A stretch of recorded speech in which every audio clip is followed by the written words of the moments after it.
Up to 10,000 animal species go extinct every year. Some of them are small animals from isolated islands, but some others are animals that were common and widespread just a generation ago. What's leading those to disappear? What have we lost over the past few years? And what can we do to help? This is a history of extinction, a story that's ongoing and whose plot thickens every day.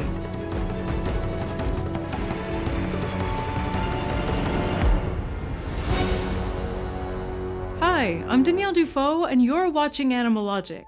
Did you know that since the start of this episode, a species has gone extinct? I'm not trying to be a downer here, but wildlife all around us is disappearing at an unprecedented rate. Animals that used to be abundant are now gone forever. In 2024, up to 10,000 species went extinct. The most shocking of them was the slender-billed curlew. The name might not mean much to you, but if you look at it, you'll recognize it as a bird that used to be in the background of swamp scenes across Europe, and occasionally in places as remote as Canada, Japan, and the Arabian Peninsula. Their population started crashing in the early 20th century, in part due to the fact that their nesting grounds in Central Europe were converted into farms. The last confirmed sighting was in Morocco in the 90s, and in 2024, it was confirmed extinct.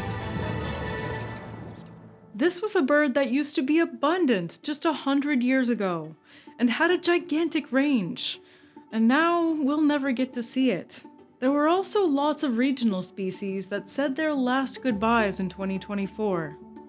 Lake Vistanita used to be the only home of the Thracian shad. The habitat of this banana-sized fish got polluted by industrial runoff and sewage. And it got saltier after the construction of a canal to the Mediterranean Sea. Eventually, their habitat became unsuitable for them, and the whole species got wiped out. Similarly, the Kim whitefish, a fish endemic to the Chiemsee Lake in Germany, disappeared completely due to an influx of invasive species and wastewater into the lake. In the islands of the Pacific, invertebrates such as the Captain's Cook bean snail and the Langford's tree snail went extinct due to predation by invasive species. Among mammals, 2024 was the last year for the Australian Capricorn rabbit rat. Its population was decimated by invasive cats, and their food sources were slashed to make room for farms. These are just examples from the last 6 months of 2024. If we expand our look back a little bit further, you realize quite quickly that it's just the tip of the iceberg. Remember these guys? They're the protagonists of 2011's animated masterpiece, Rio. These are Spix's macaws, and since 2019, they've been considered extinct in the wild.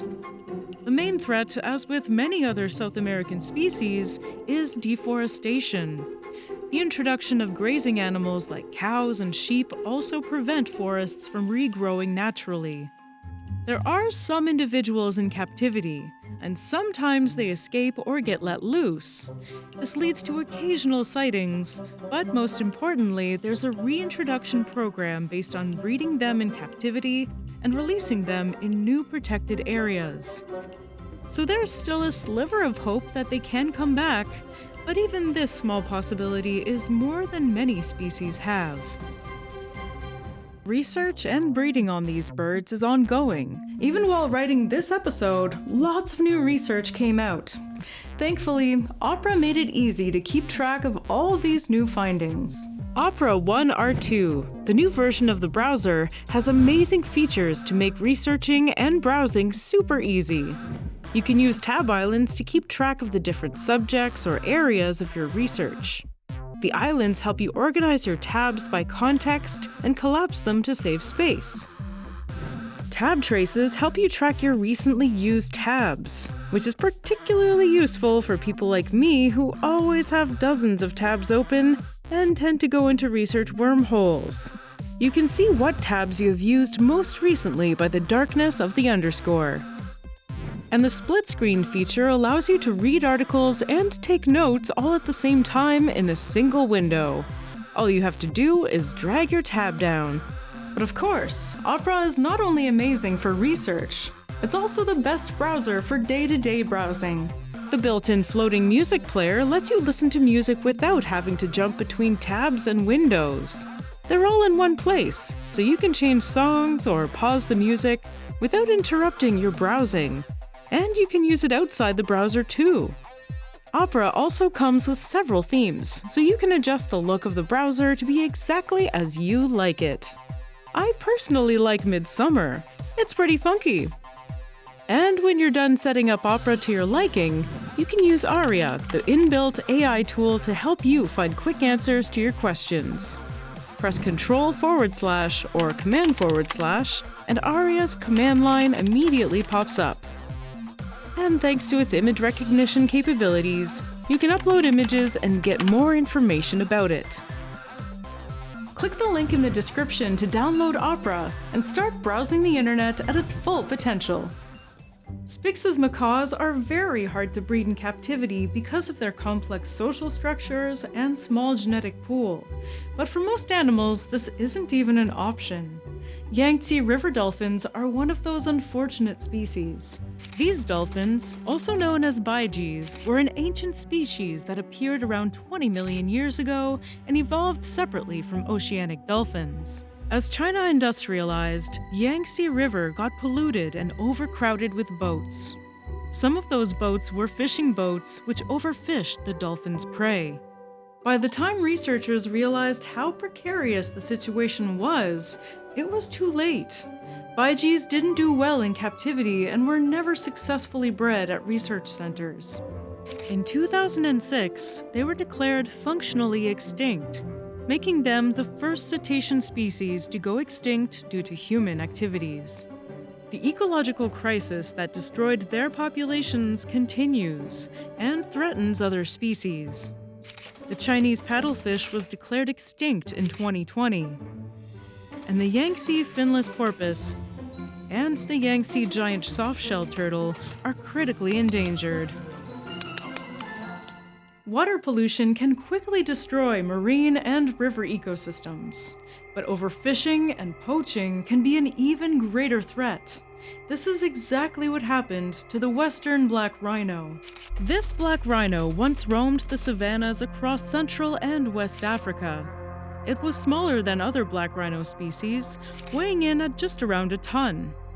Some people, the dummies that we can be, thought its horn made of bone and keratin had medicinal powers. Some people also used it to make fancy dagger handles. These rhinos were poached for their horns until eventually none of them remained. The last confirmed site was in 2006, and in 2011 it was declared extinct. Other black rhinos, like the Javan, Sumatran, and eastern black rhinos, are currently critically endangered, with poaching and habitat destruction being their main threats. Island species are the ones most easily disturbed. You just need one invasive species to settle in, or human populations to grow quickly and disturb their habitats, and a whole species can be wiped out in a few years. The Pinta Island tortoise of Galapagos went extinct after the last member of the species died in 2012. This was the famous Lonesome George, a bit of a celebrity in the conservation world. The turtle had been thought to go extinct in the first half of the 20th century, until George was discovered in 1971. The hope was that since George was found in the wild, there could still be other Pinta Island tortoises. And if they were found, they could mate with Georgie Boy. But after 40 years of searching, none were found. In 2011, when George was thought to be turning 100 years old, the plan changed to make him mate with turtles from the closest living species, the wolf volcano giant turtle. The moms not only had one of the coolest subspecies names I've ever heard, but they could, in theory, mate with George to make hybrids. The babies wouldn't be pure Pinta Island turtles, but they would retain enough features that would help them survive on the island. George was housed with 2 females, and he mated with them, of course. The females laid eggs, but none of them hatched. A year later, George died, and his subspecies disappeared with his last breath. There are plans to repopulate the island with other genetically close turtles from other areas. Over time, they would adapt to the island and become Pinta Island Turtles version 2.0. But whether that's the same species or not is highly debatable. In Hawaii, the po'oli, a honey creeper bird, went extinct in 2004 due to habitat destruction and avian malaria, a disease which was brought into the island by European boats in the 19th century. The archipelago had previously seen the extinction of other bird species for the same reasons. Some of the most well-studied species to disappear were Achioloa stinegeri, Hemignathus hanapepe, Moho bricatus, and Myodestes myodestinus, all natives to the island of Kauai, as well as Loxops ocraceus and Hemignathus affinis from Maui. So yeah, humans. Sure, we've done some incredible stuff, but let's be real, we've also made plenty of questionable decisions. And this didn't start recently. Our ancestors brought waves of ecological devastation wherever they went. Although to be fair to them, in their time, they had to do it to survive. Humans have been wiping out species since our ancestors first left Africa. But after the last ice age 12,000 years ago, the pace of extinctions accelerated. As we spread across the globe, we didn't just hunt, we reshaped entire ecosystems. Many species that had survived for millennia suddenly found themselves facing a relentless new predator. And since then, we kind of never stopped. Overhunting wiped out incredible creatures, like the mighty mastodon and the woolly mammoth, two of the last Ice Age giants. These massive, hairy, elephant-like animals roamed most of North America and Eurasia up to about 10,000 to 11,000 years ago.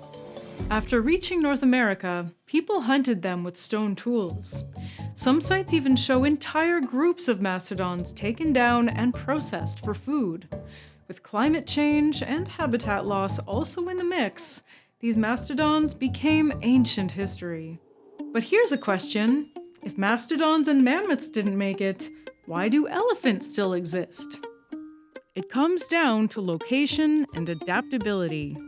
Mastodons were stuck in North America, while elephants thrived in Africa and Asia, places where humans weren't wiping them out as quickly. Mastodons also had a pickier diet tied to vegetation that was disappearing as the climate warmed. Other megafauna had their own problems, but humans were the common denominator. Elephants survived in part because Africa and Asia weren't hit as hard by the end of the Ice Age as North America and Europe. Their habitats remained relatively stable, and this gave them a better shot at long-term survival. Additionally, being African animals, elephants evolved alongside early humans and likely learned to be cautious, which made them harder to hunt. And in some regions, tropical diseases helped keep human populations lower, reducing the overall hunting pressure. So while their Ice Age cousins disappeared, elephants held on. Many species were hunted to extinction for food, like ground sloths, giant bison, giant elk, diprotodons, procoptodons, and Geniornis went extinct through our ancestors' bellies. They're natural predators, like saber-toothed cats, American lions, American cheetahs, direwolves, cave bears, short-faced bears, giant hyenas, and marsupial lions starved to extinction after their prey disappeared. Roughly 200 large mammal species went extinct in this era. Many of them were large animals, over 50 kilograms. The world was changed forever, and the era of the mammalian megafauna was over. The Anthropocene, the age of humans, was starting. It had an abundance of food, comforts, and quality of life for people, but the ecosystems and biodiversity would never be the same. After the Great Pleistocene die-off, there was a period of relative calm, until the Age of Exploration. As humans pushed into new frontiers, we weren't just walking anymore. We were sailing, exploring, and bringing destruction with us. As European ships set out to chart the globe, they brought with them not only weapons, but disease, livestock, and stowaway species that disrupted entire ecosystems, wiping out creatures that had never seen a predator before. Animals on large, connected landmasses like Africa, Europe, and Asia had a fighting chance. They could migrate, escape, and had long histories of co-evolving with predators. But island species were sitting ducks. Isolated for thousands of years with no natural predators, many had lost their defenses entirely. The dodo, for example, lived only on the island of Mauritius in the Indian Ocean. It had no instinct to flee from humans, or the invasive species humans brought with them. First spotted by sailors in 1598, gone by 1662. Less than 70 years to go from thriving to extinct. All thanks to hungry settlers and their invasive species that followed in their wake. Now, let me paint you a picture of island life if you were a dodo before humans showed up. A predator-free paradise with about 800 kilometers of ocean between you and the closest large predator. No mammals means no worries. Without the fear of predators, you evolved to become flightless ground dwellers, basically in a permanent state of livin' la vida loca. Until 1598 anyway, when the Dutch took possession of the island, bringing with them not only their livestock of sheep, goats, and pigs, but also their personal pets, macaque monkeys, and of course, the ever-present stowaway rats. All of these animals competed with the dodo for resources. They ate eggs and chicks, grazed on the same fields and forest beds where the dodos lived, and reproduced explosively. All of this, combined with the fact that the dodos were likely an easy food source for the Dutch settlers, led to their complete extinction in 1662, barely 6 decades after the Dutch first arrived. Flightless birds couldn't simply fly away. They had no real defense against hungry humans. For example, the moa, New Zealand's feathered giant. Some species stood 12 feet tall and weighed over 200 kilos. A bird so big, it wouldn't just look you in the eye, it would look down at you. And just like the dodo and the great auk, it had no natural fear of humans, which made it an easy target. The Maori arrived in the 13th century and hunted them relentlessly. Within a couple of 100 years, every moa was gone. And they didn't go alone. The Haast's eagle, the heaviest eagle ever recorded, and the moa's top predator, vanished too. A stark reminder that extinction doesn't happen in isolation. It unravels entire ecosystems. And nowhere is that unraveling more rapid and catastrophic than on islands like New Zealand. The New Zealand owlet nightjar, a small ground-roosting bird, went extinct in the 13th century. Its strong legs and reduced wings suggest it was either flightless or had limited flight capability. Not much is known about these little spooky birds, because they likely disappeared shortly after the arrival of Polynesians. Its eggs and young were picked off by the introduced rats. It was a quick demise for this bird, leaving behind only bones and questions. Its neighbor, the finch's duck, was another mostly flightless bird that foraged through forests and wetlands of New Zealand. It was twice as big as its closest living relative, the Australian maned duck. But like the owlet nightjar, it couldn't survive a sudden wave of hunting and the arrival of predators like rats and dogs. It likely went extinct around the same time as the owlet nightjar. If you see a pattern with large, mostly flightless birds, you would be correct. This is the New Zealand swan, bigger and heavier than its living Australian relatives and about twice the size of a Canadian danger goose. It was on an evolutionary path towards flightlessness. Its bones have been found in food dumps dating to between 1050 and 1400 CE, suggesting it was hunted heavily and disappeared within just a few centuries of human arrival. And lastly, the adzabil, a giant bird with a huge chisel-like beak, built more like a battering ram than a bird. It stood over a meter tall and weighed around 20 kilos. With no natural predators, it had no reason to fear. But once humans arrived, it was hunted quickly and wiped out by the 16th century, if not sooner. All of these birds were endemic to the New Zealand archipelago. Most were flightless or had limited mobility, evolving in a world without land predators. But isolation in a time of global interconnectedness is a recipe for disaster. Other island species that faced extinction quickly after humans arrived were Falkland Islands wolves, killed to protect livestock. The Reunion ibis, devastated by rats and other invasive species. The Mascarene parrot, mostly killed for sport by Europeans. The saddlebacked Rodriguez giant tortoise, eaten by humans as adults while rats and pigs feasted on their nests.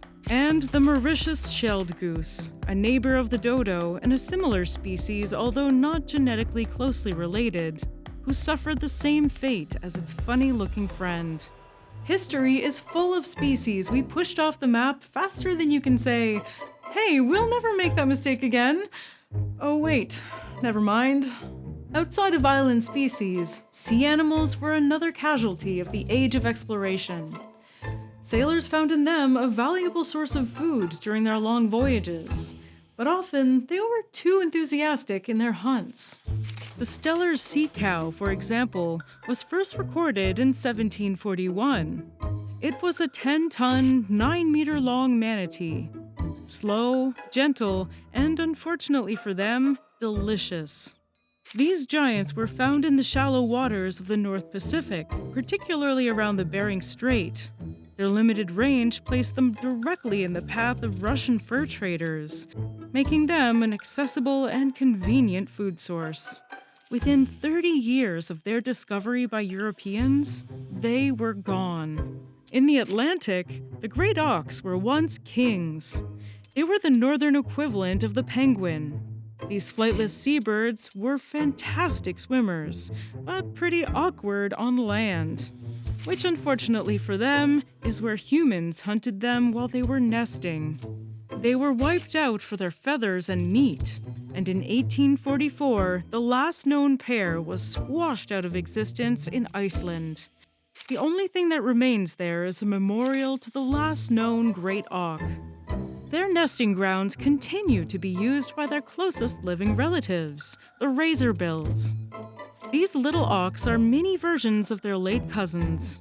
They're half as tall, but only an eighth of their weight. Great auks were hefty.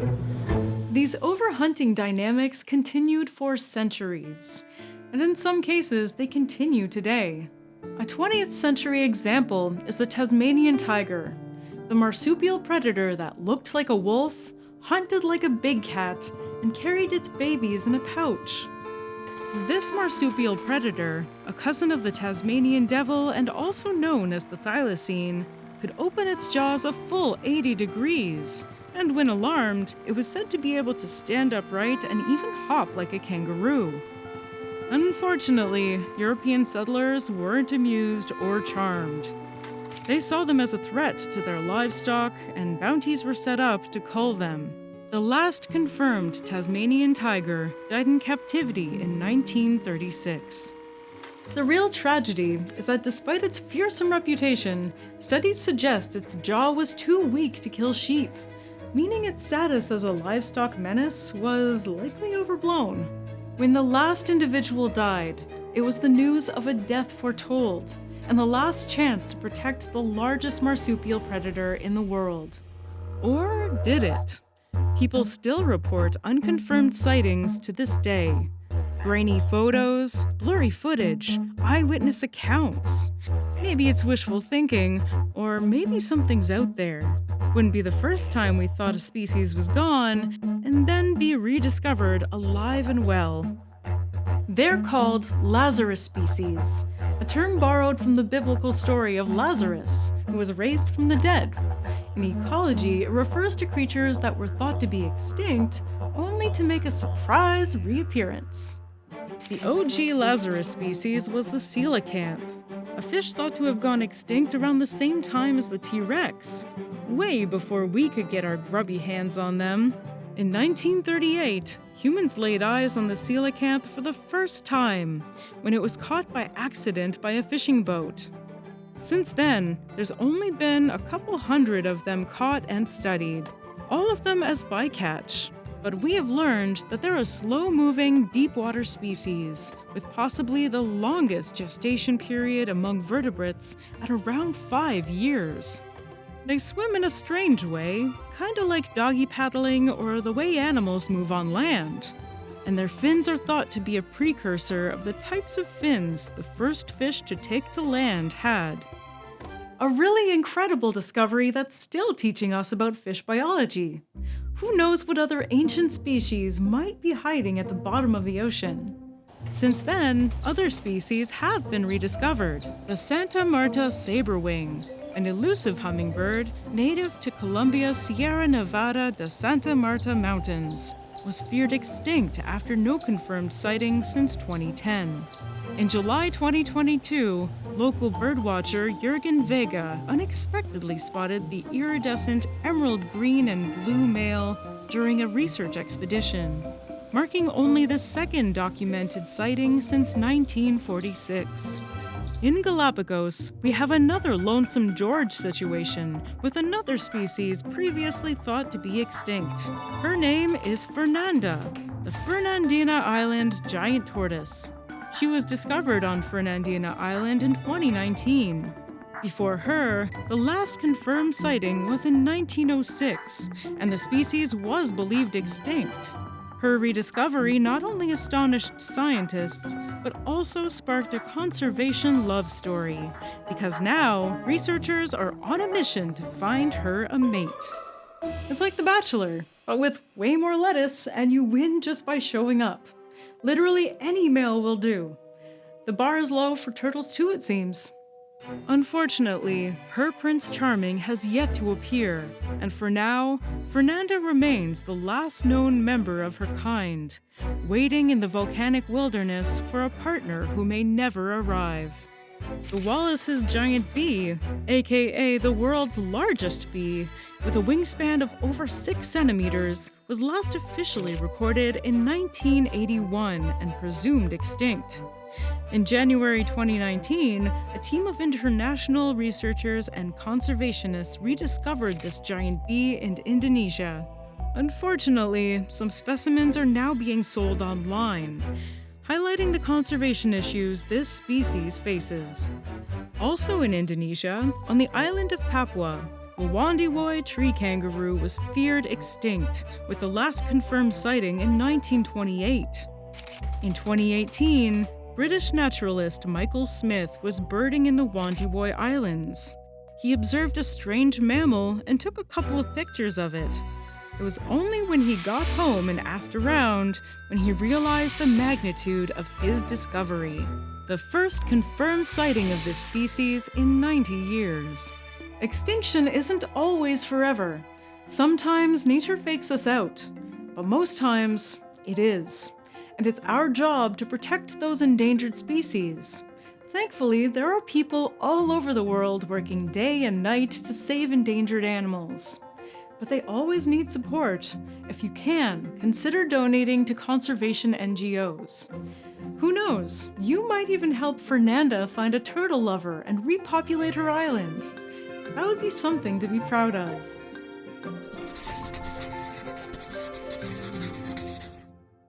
So what should we talk about next? Please let me know in the comments, and don't forget to subscribe for new episodes every week. Thanks for watching. See ya! Take care of each other.